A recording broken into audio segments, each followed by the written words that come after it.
the Dog Walk Chronicles. Gus likes that bird feeder, I think.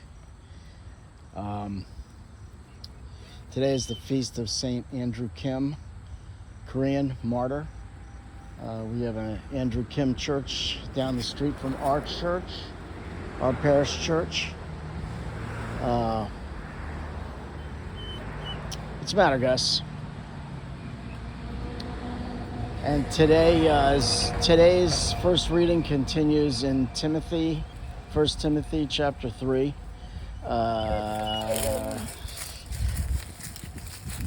And I don't know, Paul is... Oh, another bee's nest. What's going on here? Well, better dead than more of it. Another piece. Gus? Come on, Gus, we're trying to work here. We're filming. What's going on? Where did that come from? And hopefully, more bees nest. Okay. Well, hopefully we don't.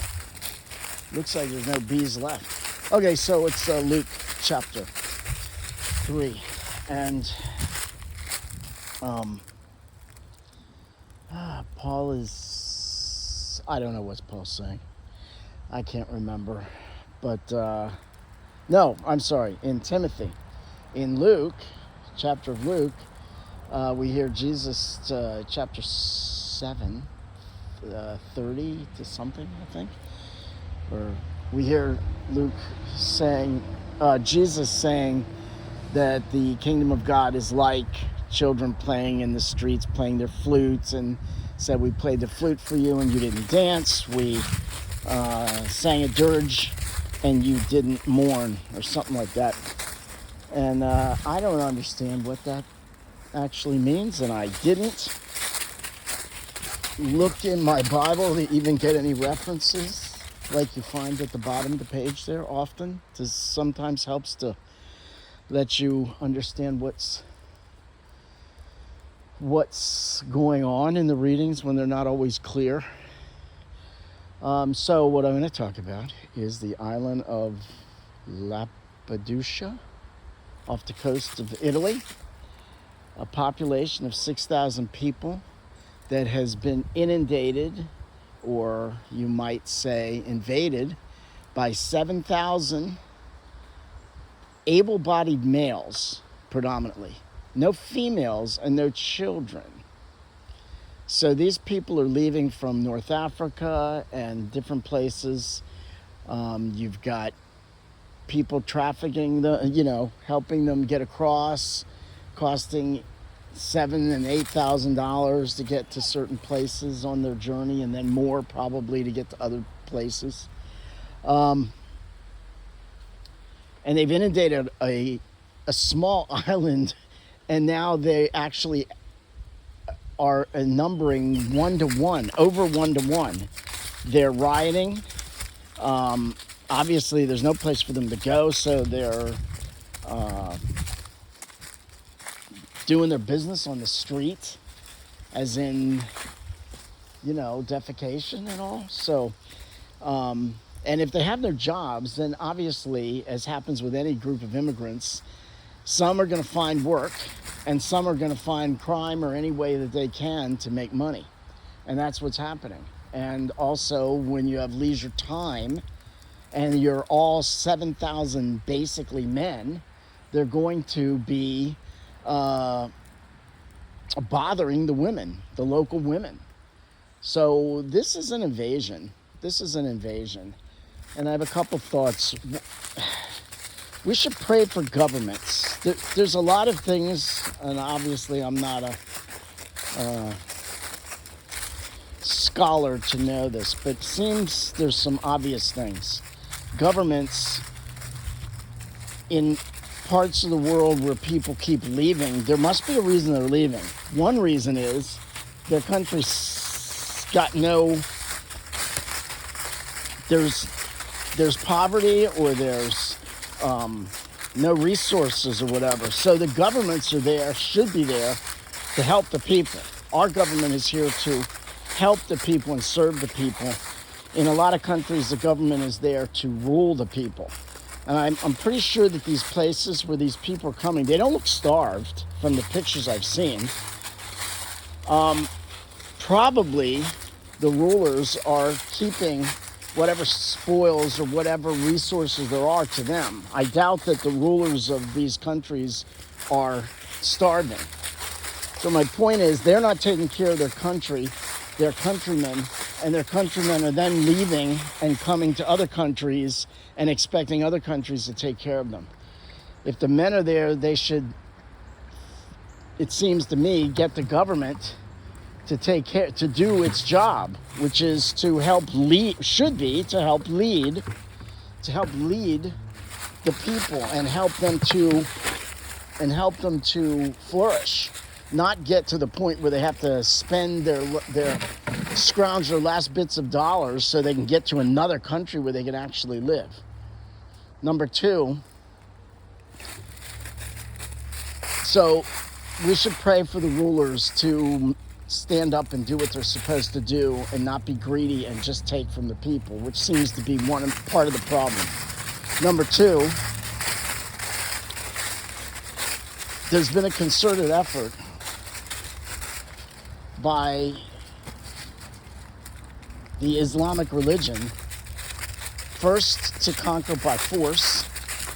Now, it seemed in the last years, since we've adopted abortion and birth control, that they were going to outbirth us, basically, because they're not aborting and they're not contracepting, and we are. So we have less than 2 children per couple, and they have, on average, much more. So they don't really have to conquer anymore. They just have to go to a place like Michigan. Oh, there's more of the bee's nest. Go to a place like Michigan and keep populating till they have the vote, and then they can legally, who know, I mean, I don't know how that works. So, but it seems evident that they can outvote us. And I had a third thought earlier, and I can't think of what it was. Yeah, so anyway, that's enough right there. Government should take care of their people, and they shouldn't have to leave. These are able-bodied men, and they're fighting the police and they're fighting the locals. So you've got able-bodied men from another country coming into a country and fighting the police force and the people, and basically conquering an island off the coast of Italy. So that's almost pretty much sounds like an army. That sounds like the definition of an army, where now these people are going to have the control of an area that wasn't theirs. It's an invasion. I mean, that's just facts. You can not like what I'm saying, but the facts, I'm simply stating facts. And are these people Christian or are they Muslim? And if they're Muslim, isn't that just another form of invasion and turning more of the world? Yeah. Okay, and finally, we have maps. Maps show definitions of areas. The United States, Canada, France, Italy, China. This shows us where one government is supposed to rule within that area. Helping people is a Christian doctrine, is a Christian, is part of the very fabric of being Christian.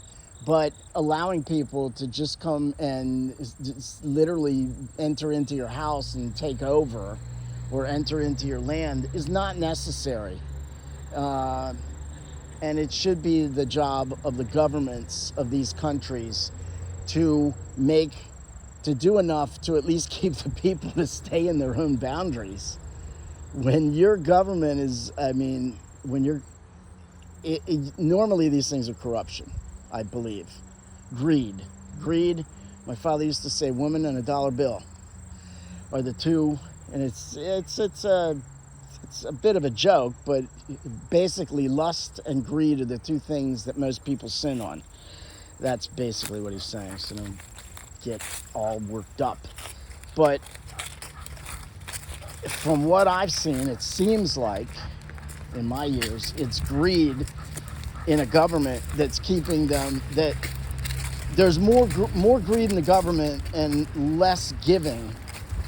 And it seems like there could be more education and taking care of the people and a little less in the pockets of the politicians and the kings and the dictators. So that's a lot, I know. All because I didn't figure out a clear understanding of the reading of the Gospel of Luke today. So because I didn't spend that time, I'm probably going to get in trouble for my stating the facts. Simply stating the facts.